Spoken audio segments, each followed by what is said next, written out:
الحمد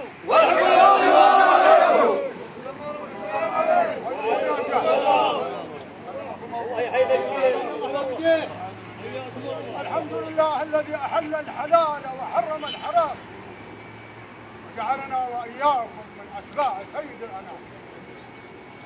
نحمده تبارك وتعالى إذ يقول: يا أيها الناس إنا خلقناكم من ذكر وأنثى وجعلناكم شعوبا وقبائل لتعارفوا إن أكرمكم عند الله أتقاكم.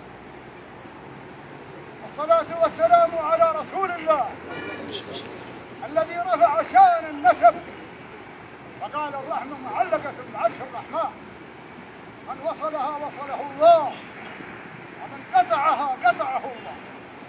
أسأل الله يجعلنا وإياكم من الذين يصلون الأرحام ولا يقطعوها.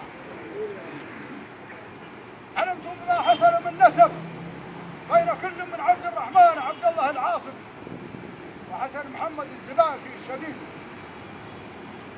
ذلكم ما أحده الله في كتابه وسنه رسول الهدى صلى الله عليه وسلم في سنته، حيث دعا الشباب وقال: يا معشر الشباب، من استطاع منكم الباءة فليتزوج، ومن لم يستطع فعليه بالصيام فإنه له وجاء. وصلنا إلى هذه الوجوه الطيبة إكمالا لما حصل بين الأنساب من اتفاق.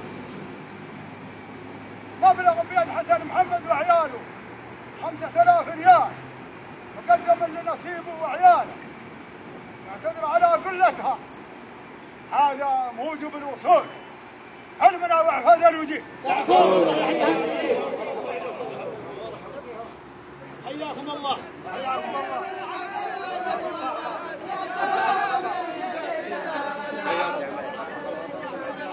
بس